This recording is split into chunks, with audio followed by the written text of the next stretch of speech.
For my 32nd birthday week, I decided to explore some of my favorite 32nd issues in comics, and that led me back to the Jonathan Hickman written Avengers number 32. I wasn't planning on the next episode of Krakin Krakoa centered around Hickman's Avengers, but this issue in the Infinite Avengers storyline is particularly compelling in connection with Hickman's X-Men and the structure and approach to future timelines. Hickman's Marvel Universe, dating back to 2008, is uniquely interconnected, and it's useful to consider lessons from his previous work that carry forward into X-Men. Today I'll answer how an Avengers future is both different and nearly identical to a mutant future, how time travel works in the Marvel Universe of writer Jonathan Hickman, and some theories about the way time travel will play a role in X-Men moving forward. Welcome to Krakin Krakoa number 51, What Avengers Time Travel Tells Us About 2020 X-Men. I'm Dave Busing, founder and editor-in-chief of comicbookherald.com. If you like the CBH YouTube channel or podcast, please consider liking, subscribing, and sharing. Links to CBH channels and Patreon support are included in the show notes. You can find full X-Men reading orders over on comicbookherald.com. Spoilers for Discuss Comics may follow. The setup for Infinite Avengers, the story within Avengers number 29 to 34, is that the fallout from Original Sin restores Captain America's memories of the events in New Avengers number 1 to number 3, in which he briefly worked with the Illuminati, used an Infinity Gauntlet to prevent planetary incursion, shattered all the gems, and shortly had his memories wiped by Doctor Strange so the Illuminati could carry on without him. His rage at Tony Stark and his betrayal is intercepted by the reemergence of the Time Gem, which flings Cap and the Avengers further and further into the future with a mind of its own. Avengers number 32 picks up 5,000 into the future, after time jumps of 48 years, 422, and now 5,045. It's the most calming jump into the future because Cap, Black Widow, and Starbrand are met by a friendly face, Franklin Richards. It's an excellent callback to developments to Hickman's own work in the pages of Fantastic Four, with adult, bearded, and ponytailed Franklin awaiting the Avengers and telling them, "I can't die," an idea that's also nicely solidified in the history of the Marvel Universe. Certain details of the story gain new resonance in the wake of Hickman's X-Men, augmented by the artistic contributions of X-Men collaborator Lionel Francis Yu, who also does the art here in Avengers, such as Franklin's Serene Garden home, the strange garden pot egg food Starbrand snacks on, and an overall, is this Krakoa? Aesthetic only undercut in the issue's final Groot reveal, although it's conceivable that Franklin simply found a way to bring Groot and Krakoa together, which would be pretty exciting in X-Men. There's also a core portion of issue number 32 centered on a literal Avengers world. The prevailing lesson for Captain America throughout Infinite Avengers is that the Avengers manifest in every future timeline, although their purpose, role, and very essence may change nearly beyond comprehension. 5,045 years into the future, the Avengers' peacekeeping duties are planetary in scope. Credit here to you and Jerry Langulon, the inker, for some breathtaking cosmic views. Hickman's favorite ideas tend to resurface, and that's no exception so far in X-Men. Hickman brings Avengers World back in Moira's lifelines, although rather than defenders of post-humans 5,000 years into the future, here they're simply defeated by mutant kind in year 46 of Moira's 9th life, i.e. the Apocalypse timeline. In the pages of Avengers World allies with the Imperial Academy, Universal House of the Inhumans, and the Atemporal Architects of S.H.I.E.L.D., distinctly and deliberately avoiding mention of mutants. Given that this wasn't yet Hickman's terrain in 2014, this doesn't necessarily mean anything, but it's still intriguing in hindsight. Given Franklin's central role in the state of Krakoa as the only human aligned to Omega-level mutant at the start of House of X, and the catalyst for X-Men Fantastic Four, his role in this Avengers narrative is given extra weight. Likewise, the dense nature of Avengers number 32 and the Infinite Avengers arc, it's very rereadable, and now this portion of the Hickman Avengers is approximately 10 to the power of X times more fascinating in the wake of Hickman's most recent work in Hox and Pox. Hickman's fascination with Franklin as the immortal future man makes any appearance of his future self especially noteworthy. So while, yes, Hickman was in the middle of an Avengers story when Franklin showed up in Infinite Avengers, I continue to find the complete absence of mutants mentioned by Franklin, again, one himself, either a mistake or a clue. Big Boy Frankie espouses the virtues of a borderless human ideology, although knowing he's a mutant, it's odd, in retrospect only, that he makes no mention of this. Mutant kind is, I like to assume deliberately, completely left out of the Avengers World Alliance, which I mentioned previously. As a result, I think it's reasonable to note Hickman's vision for the Avengers and the X-Men are parallel time streams, if not incompatible, certainly not intersecting. We'll get to this, but my read on the Avengers Futures is there are possible time streams for man and possible time streams for mutants, just as there are machines weaving throughout all of them. This is the Avengers Future, so the machine component of Futures is based around Ultron instead of Sentinels, but the general framework is actually very similar to Powers of 10. Much like X-Men Year 100, the second Avengers Future is very much man vs. machine, with Cap and company winding up on planet Ultron, with evolved AI very much in control.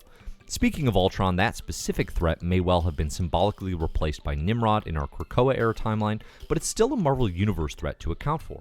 Given the themes of mutant vs. man vs. machine throughout the X-Men Futures, it's an intriguing game to consider villains or concepts traditionally outside the scope of mutant kind that fit into the threat of exponentially dangerous AI and post-human advances that threaten mutant survival. Ultron is certainly the most famous in the mix, but related characters who could play a significant role include everyone from Vision to Machine Man to Awesome Andy. Okay, maybe not Awesome Andy. Even so, Hickman's Avengers Future definitely carries forward into his vision of threats facing the X-Men and their futures. 5,000 years into the future, we see genetically engineered colliers, and each person biologically linked to the mining machines, the lifeblood of the human-android economy. Given the clear significance of genetically engineered chimeras via Mr. Sinister, or post-humans via Moira's Sixth Life, all these concepts are returning to play during the Krakoa era of X-Men. I suppose you could criticize this as repetitive science fiction, although for my part I appreciate the connectivity and consistency. Avengers number 32 in particular also offers a very important glimpse into how Hickman views the nature of time in his Marvel Universe. Cap functions as a stand-in for a pretty common viewing on Visions of the Future. Cap sees Franklin thousands of years into the future and presumes that this means that future is an outcome that will happen, or at least that there will be a future. Franklin, clearly banging his head against a wall, explains that Cap's understanding of time is frankly all wrong. Here's a full quote, which made approximately no sense to me in the moment, and still generally flies way over my head, but at least clearly connects to X-Men comics. Much like society is an organism composed of humans, and the universe is one composed of societies, space-time is an organism made up of universes. It exists and evolves just like we do, like any living thing does in response to our environment. Space-time is an organism made up of universes. This sci-fi theory comes to fruition in Hickman's exploration of dominions and the types of galactic societies in Powers of 10. In fact, the universal types of societies explanation is basically the annotated guide to exactly what Franklin's trying to explain to Captain America in Avengers. He really should have just handed him copies of Powers. Universal societies make up space-time, and in fact, beginning with societal intelligence on the scale of a Titan, the intelligence has collapsed space-time into a singularity, something we're going to come back to shortly. While a lot of this is a real head-scratcher, the big takeaway is that the X-Men and Avengers Futures are playing by the same governing principles. This reading on the nature of time also marks an advance, or at least a modification, on Hickman's own explanations via Nathaniel Richards in FF. Through Hickman's Fantastic Four run, Nathaniel is careful to remind Valeria that certain universal constants are a given even in fluid and evolving spacetime, and that some events are unavoidable. All they can do is change circumstances around the event. If this holds true, it really makes me wonder what events in this Avengers Future will hold true for the impending Mutant Future, and how might the factions react to them differently. The subsequent time jump connects heavily to Powers of 10's futures as well. Right off the bat, the Tower of the World Core Captain America visits in the most distant future brings to mind the recurring tower in X-Men. Likewise, the evolved AI of this distant future is deeply similar to the phalanx ascending post-humans in Moira McTaggart's Sixth Life. They voice what in many ways appears to be the deepest desire of the humans in X-Men Year 1000. Now we are free from long-gone human restrictions. Now we exist as a perfect idea. You understand such a thing? Ideology made action. In two separate distinct futures, humanity's quest for perfection results in a hive mind collection absorption into something akin to a broader intelligence.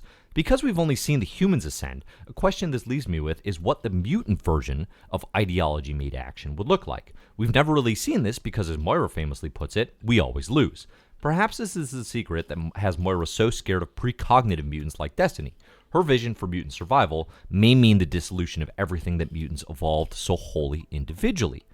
A few interesting developments come from the World Corps' brief history shared with Captain America. The first is Hickman's general obsession with various singularity. They grew from the rotting husk of the Ultron singularity. Again, in the World Corps' explanation of time travel to the past, traveling to the past requires a supermassive singularity strong enough to bend space-time. Again, I don't think I'm reading too much into things to think that the repetitive use here of singularity is somewhat meaningful. This brings to mind Zorn, Rasputin, and Omega Sentinel's black hole from Powers of 10. I've theorized previously that we haven't seen the last of these Powers of 10 players, and I can't help but believe Hickman's own previous use of a supermassive singularity that can bend space-time is going to re-emerge here to bring these characters back into our X-Men narrative. I won't pretend to understand the science of singularities in earnest. I just read a few articles on scientific journal sites, and I think one of my eyes can see gravity now. But if the end result is a means to travel across Moira's lifelines, again, not time travel, not necessarily travel across the Marvel multiverse, something else entirely, something else way outside the defined laws of physics. I certainly buy in to this as a use to traverse Moira's lifelines.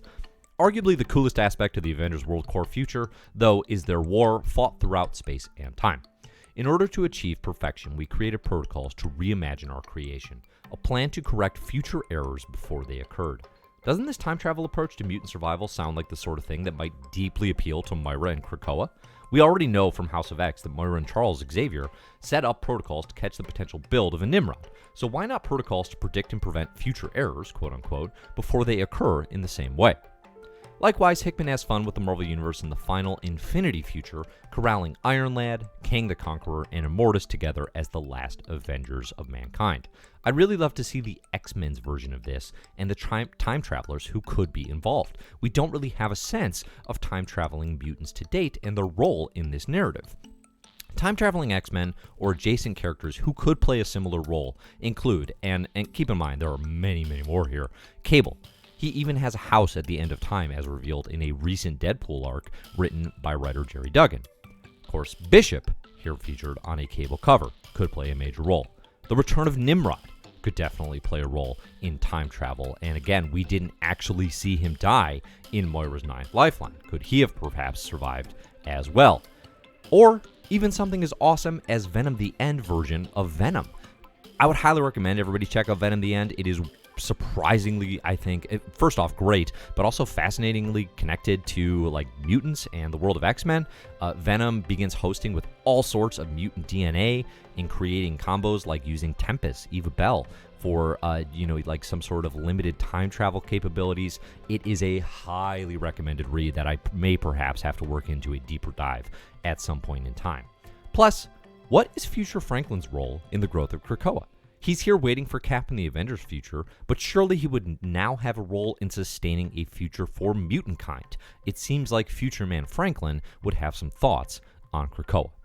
Big picture, I suspect the role of time travel and mutants with powers related to traversing space-time will play a substantial role in this story by the time all is said and done.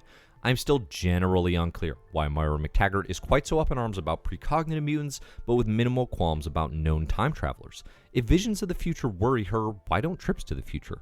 Likewise, it's not like the X-Men, here's looking at you, Beast, and Age of Ultron Wolverine, have been particularly careful about messing with time travel and the time stream. If all that careless action is coming home to roost, it could also seemingly interfere with Krakoan Triumvirate's best laid plans. This seems like the sort of thing they would want to pay attention to. One major question that remains for me. Does Secret Wars, 2015 version, and the end of everything signify the end of Hickman's Avengers Future and the start of Mutant Futures?